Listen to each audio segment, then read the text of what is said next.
Hello, in this video I'll show you what could be one of the causes if you have a problem with the steering wheel heater on your Mercedes E-Class W211. One of the causes could be a blown fuse, so here in the video we'll show you the location of the fuse for the steering wheel heater. Before I show you the location of the fuses, first I'll show you how to test the fuses, if they're good or bad. I'll show you how to test the fuses using a multimeter and a test light. First, I'll show you how to test the fuses with the test light. For this purpose, we need to turn the ignition on. This is the test light that I'm using. We need to attach the cable of the test light to battery negative or somewhere on chassis ground. Then we're going to start testing the fuses with the test light. On the fuses there is two pins, you can see them right there before the 30 and after the 30. There is two pins where we touch them with the test light, and if both pins light up, that means the fuse is good. If only one pin lights up, that means the fuse is bad. Sometimes none of the pins light up, that means that there is no power going to that fuse. Next, I'll show you how to test the fuses with a multimeter. This is what the fuse looks like. You can see that contact in the middle that is connecting to the two pins. This is the contact that shows if the fuse is good or bad. If the contact is burnt, that means the fuse is bad. If it's if it's connected, that means it's good. When we test the fuses, we should measure resistance with the multimeter. So when we turn the multimeter on, we should turn it to 20k ohms. When measuring the fuses, the resistance should be very close to zero. We'll start now testing each fuse.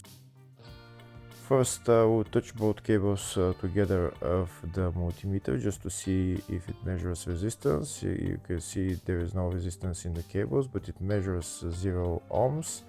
Now we'll start measuring the first fuse, and we'll see what will show. It's showing 0 ohms, so that means this fuse is good.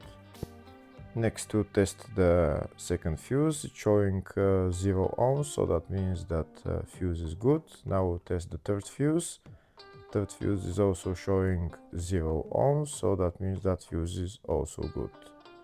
Next, to test the fourth fuse, and it doesn't show 0 ohms, it says 0L, which means open circuit. That means that fuse should be bad. Now we'll see what the condition of the fuse is visually. We can see that contact in the middle that's connecting to the two pins is broken, so that's why it's showing open circuit. That means the fuse is bad, so it needs to be replaced.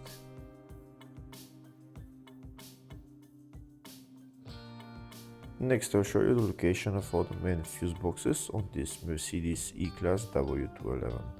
There is one fuse box in the engine bay area. Its location is right there. This is the fuse box in the engine bay area. You need to open this plastic cover, and then the fuse box is underneath. Next, I'll show you the other main fuse box, which is in the fascia. Its location is right there on the left side of the dashboard. There is also another small fuse box in the footwell underneath the carpet. The other main fuse box is in the load area, just behind this panel. I need to pull this out, and this is the other main fuse box. There is also another small fuse box in the spare wheel well. Next, I'll show you the diagrams of all the fuse boxes on this Mercedes E-Class W211. There's one fuse box in the engine bay, in the fascia, in the load area, in the spare wheel well, and at the footwell under the carpet. Next, we'll show you the location of the fuse for the steering wheel heater on this Mercedes E-Class W211. The fuse is located in the fascia fuse box, and the fuse there is F29, which is right there. Hopefully the video was helpful. Please like and comment on the video and subscribe to the channel. Thank you.